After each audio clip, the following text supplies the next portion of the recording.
bansa, liwanag na nagmumula sa bayan mong di nakilala.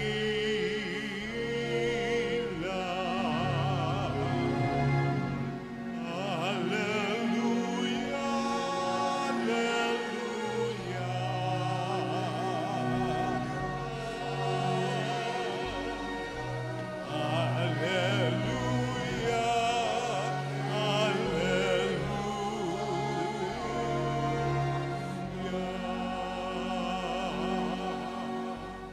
Sumainyo ang Panginoon. At sumaiyo rin. Ang pagpapahayag ng mabuting balita ayon kay San Lucas. Papuri sa iyo, Panginoon. Noong dumating ang araw ng paglilinis sa kanila ayon sa kautusan ni Moises, ang mga magulang ni Jesus ay pumunta sa Jerusalem. Dala nila ang sanggol upang iharap sa Panginoon, sapagkat ayon sa kautusan, ang bawat panganay na lalaki ay nakatalaga sa Panginoon at naghandog sila ayon sa hinihingi ng kautusan ng Panginoon, mag-asawang bato-bato o dalawang inakay na kalapati. May isang tao noon sa Jerusalem ang pangalay Simeon. Matapat at malapit sa Diyos ang lalaking ito at naghihintay sa katubusan ng Israel. Sumasa kanya ang Espiritu Santo na nagpahayag sa kanya na hindi siya mamamatay hanggat hindi niya nakikita ang Mesiyas na ipinangako ng Panginoon. Sa patnubay ng Espiritu Santo, pumasok siya sa templo at nang dalhin doon ng kanyang mga magulang ang sanggol na si Jesus upang gawin ang hinihingi ng kautusan, siya'y kinalong ni Simeon. Ito'y nagpuri sa Diyos na ang wika, "Kunin mo na, Panginoon, ang iyong abang alipin, ayon sa iyong pangako. Yamang nakita na ng aking mga mata ang iyong pagliligtas, na inihanda mo para sa lahat ng bansa. Liwanag itong tatanglaw sa mga hentil at magbibigay karangalan sa iyong bayang Israel. Namangha ang ama't ina ng sanggol dahil sa sinabi ni Simeon tungkol sa kanya. Binasbasan sila ni Simeon at sinabi kay Maria, "Tandaan mo, ang batang ito'y nakatalaga sa ikapapahamak o ikaliligtas ng marami sa Israel. Isang tanda mula sa Diyos, ngunit hahamakin ng marami, kaya't mahahayag ang kanilang iniisip. Dahil diyan, ang puso mo'y para na ring tinarakan ng isang balaraw." Ang mabuting balita ng Panginoon. Pinupuri ka namin, Panginoong Hesukristo. Magsiyo po ang lahat at makinig sa homilya. Magandang gabi po sa inyong lahat. Kinagagalak ko pong makarating sa inyo upang makapagmisa, lalo't higit kayo'y naghahanda para sa kapistahan ng ating patron, ang Soledad. Sa ating ebanghelyong narinig, nakita natin si Maria, si Jose, si Jesus, si Simeon. Isa-isahin po natin. Dala-dala ni Maria at ni Jose si Jesus sa templo upang ipakita sa Panginoon, sapagkat lahat ng panganay ay para sa Diyos.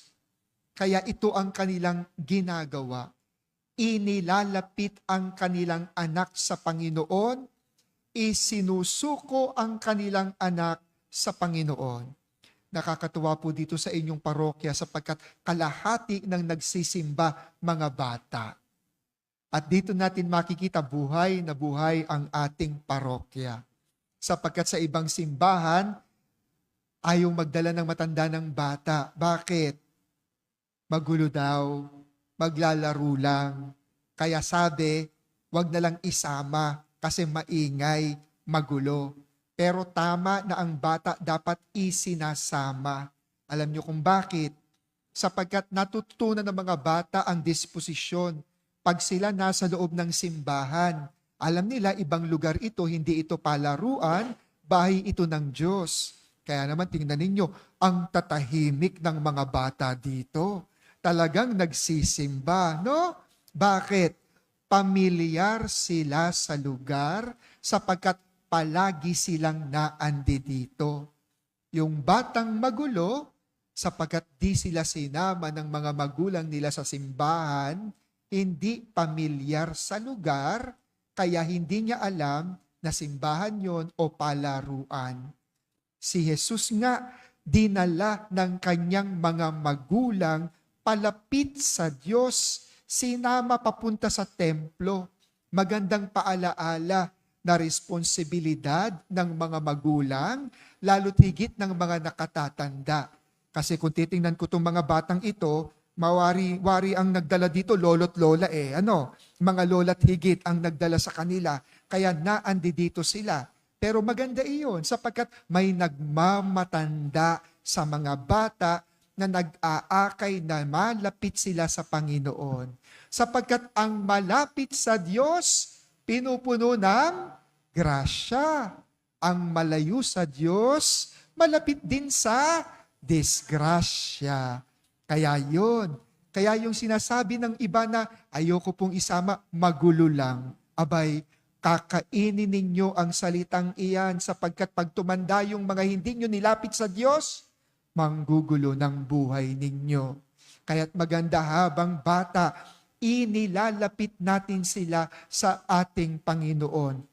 Tularan ang halimbawa ni Jesus at ni Maria sa Ebanghelyo ngayon, nilapit nila si Jesus sa templo, sa tahanan ng ating Panginoon. Ikalawa, lahat tayo ay may misyon. Amen. May gampanin tayo at yan ay kaloob ng ating Panginoon. At ang misyon na ito ay nagbibigay sa atin ng sigla at lakas upang tayo ay mabuhay. Ang nakakalungkot ay mabuhay ng walang misyon. Yung may misyon, kahit mahirap ang buhay, nagtsatsaga, nagpupursigi sapagkat may pinag-aalayan. At yan ang misyon. Si Simeon, pinagkalooban ng misyon ng ating Panginoon. At ang sabi ay, ikaw ang makakakita sa Mesiyas na dadalhin dito sa templo. Hindi ka mamamatay hanggat hindi mo nakikita ang Mesiyas. Kaya't araw-gabi na ando doon si Simeon, baka kasi bigyan nilang dumating at wala siya. And so we see that he took his mission talaga naman at heart. Laging naando doon. At sa bawat batang dinadala, tinitingnan ni Simeon kung sino iyon. At nang dumating si Maria at Jose, alam niya kaagad, ito ang pangakong Mesiyas ng ating Panginoon. Bakit kaya nakilala kaagad ni Simeon? Sapagkat pamilyar si Simeon na laging nakikita ang banal, ang Diyos. Siguro po lahat tayo gusto nating paglingkuran ng Panginoon. Amen. At lagi natin sinasabi, Lord, I want to serve you. Tama po ba? Pero gaano tayo talaga kabukas at nakikita nating dumadating ang Panginoon sa atin?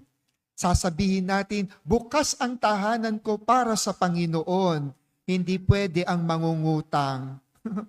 No? But sometimes we have that tendency na suriin kung anong itsura ng Panginoon na dadating. Kaya lang, dumadating ang Panginoon sa itsurang hindi natin inaasahan. Magbigay po ako ng halimbawa. Alam nyo, ako po kasi nag-aral sa abroad noon. Nung nagpari na po ako, nag-aral ako sa Rome, tapos nagpunta ako sa France. Sabi ko, magpipilgrimage ako sa Lourdes kay Mama Mary. Kaya sabi ko, gagawin kong pagkakataon ito para ma-encounter ang Panginoon. So sumakay po ako sa tren papuntang Lourdes mula sa Paris. Sabi ko, ayoko nung may kaharap. Di ba harapan yung upuan doon sa tren? Ayoko na may kaharap, kaya humanap ako ng lugar na walang nakaupo. At may nakita po ako na ako lang, kaya umupo na po ako doon. Nung nakaupo na ako, alam nyo, may dalawang mama, itim, mga Aprikano. Yung isa umupo sa harap ko, yung isa umupo sa gilid ko. Anong sabi ko? Patay, hold up to. Ganito yun yung hino-hold up, ginigitnaan. Parehong dalawang itim. Patay, hold up to. No? Tapos kinausap ko nung nasa gilid at ang sabi, do you speak English? Sabi ko, opo, I speak English. Translate please for him. I-translate ko raw. Nung tinatranslate ko, nawawala pala yung mama, iba nang nasakyan tren, so binibigyan ng direction kung paano siya makakauwi. Kaya yun, binibigyan ng mga instruction. Galing Congo, bagong salta sa France, mali ng sinakyan. Nagkagulo-gulo na, nawawala. Tapos yung mama, binibigyan ng instruction. Nabanggit at nasabi ko naman. Ngayon, tinanong siya, nagugutom ka na ba? At ang sabi ng mama, gutom na gutom. At ang sabi niya, kukuha ako ng pagkain. Pagkaalis, in-interview ko. Sabi ko, gaano mo na siya katagal nakita at nakausap? Sabi niya, sandali lang. Pero ito, andito ka agad, tinutulungan ako, very good. Tapos nagsabi pa ako, out of concern, ingat ka sa kakainin mo ha. Kasi hindi natin alam, baka nilagyan niya ng pampatulog. Pagkagising mo, wala ka ng bag, wala ka ng bagahe. Dumating yung mama, ang daladala, chips, tsaka Coke in can, malinis, sarado, selyado. Kaya nung sabi ko, the food is good, eat, kumain siya. Tapos ang sabi ng mama, you know what? Bakit ako tumutulong sa kanya? Kasi ganun ako dati. Nawala ako, mabuti na lang may tumulong sa akin. Ang saya-saya ko ngayon kasi nakatulong ako sa kapwa ko. At ngayon makakauwi na siya. Kaya happy ako, happy ako. Alam niyo nung narinig ko yon, gusto kong dagukan ng dibdib ko Sabi ko, naku, ang sama-sama ng isip ko. Sabi ko, parang magnanakaw tong dalawang to. At itong mamang ito, lalagyan ng lason yung pagkain. Nanakawan tong isang ito. No? Napakamapanghusga, pari pa naman. Sabi kong ganon. Kaya, naku, sabi ko, Lord, patawad. No? Andito ko, gusto kong pumunta ng Lourdes kasi gusto kitang makita. Kaso, hindi ako ready na makita ka bilang itim, Aprikano. Mas ready akong makita ka bilang Caucasian, puti, matangos ang ilong, gwapo. Hindi ka tulad ng Aprikanong to. But the Lord came in that person because He was Jesus, naging Jesus, na tumulong sa kapwa, makaligayahan ang makatulong. At sinong hindi magsasabing hindi iyon ang Diyos? Yun ang Diyos sa katauhan ng taong ito, sapagkat ginawa niya ang mabuti, ang tumulong sa kapwa, at yung paggawang iyon ay pagpapakita na buhay ang Diyos. Kaya't ang sabi ko, Lord, hindi ako ready na tanggapin ka bilang itim, patawad po. Pero salamat sapagkat ngayon pa lang nakita na kita, nakasalamuha na kita. Si Simeon, nakita kaagad niya ang Mesiyas. Marahil siguro dahil malinis ang kanyang mga mata, malinis ang kanyang puso, malinis ang kanyang pagkatao. Bakit kaya ang pangit ng tingin natin sa kapwa natin? Hindi kasi malinis ang puso natin, panay pagdududa. Hindi kasi malinis ang mga mata natin, inggitera, inggitero. Hindi kasi malinis ang budhi natin. Ang gusto natin, tayo ang magaling. Kaya di natin nakikita si Jesus na pala iyan. Siguro ang kailangan, linisin natin ang ating mga mata at ang ating mga puso para kaagad, tingkad na tingkad, yan ang Panginoon. At nakita kaagad ni Simeon sapagkat busilak ang kanyang puso. At ngayon na, andi dito't panghuli. Sinabi na nga ni Simeon ang propesiya paukol sa batang ito, at ang sabi niya kay Maria, Maria, maghanda ka, sapagkat may parang sibat na tutusok sa puso mo sa magiging kahinatnan ng batang ito. Para bagang sinasabing, maghanda kang magsakripisyo para sa anak mo. Lahat naman ng nanay handang magsakripisyo para sa mga anak. Amen. Kaya siguro marahil sinabi ni Maria, noon pa man ginawa ko na iyan at kung kailangan ulit-ulitin, gagawin ko. Kahit mahirapan, kahit magsakripisyo, para to sa anak ko, gagampanin ko. At di ko susukuan. Dito natin nakita ang tapang ng isang ina. Hindi siya nagsabing, ay, pinanghinaan ng kalooban. Kung hindi, kanyang pinaghandaan ito. At papaano niya pinaghandaan? Hindi naging depressed. Hindi nagsabing nalungkot at sobrang lungkot, wala nang pag-asa, papatayin pala tong anak ko, binigay-bigay sa akin, ito yung kahihinatnan, wala. Hindi ganun eh. Nung nalaman niya na mayroong misyon at kailangang magsakripisyo, kumapit ka agad sa Panginoon. Humingi ka agad ng lakas sa Panginoon. Panginoon ang kanyang naging sandigan, naging lakas ng kalooban, at kaya nakayanan niya ang lahat ng problema sapagkat di siya nag-iisa. Kasama niya ang Panginoon. Ganon din tayo. Wala naman ditong walang problema, Lahat tayo may kanya-kanyang suliranin, may kanya-kanyang pinagdadaanan, may kanya-kanyang problema. Pero alam natin, di tayo nag-iisa. Kaya nga kayo nagsisimba, sapagkat kumakapit tayo sa Panginoon, umaasa tayo sa Panginoon, alam natin may pag-asa. At may pangalan ang pag-asa, si Jesus. Si Jesus ang pag-asa ng mahihirap. Si Jesus ang pag-asa ng nangangailangan.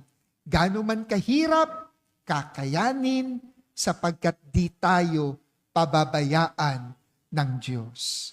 Yung laging sinasabi, may awa ang Diyos. Tunay, may awa ang Diyos. At dakila ang awa ng Diyos.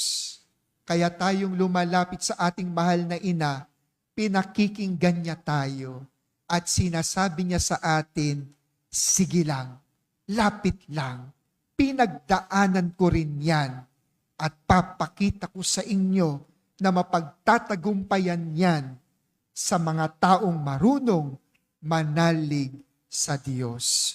O Maria, ina ng awa, ipanalangin mo kami. Amen.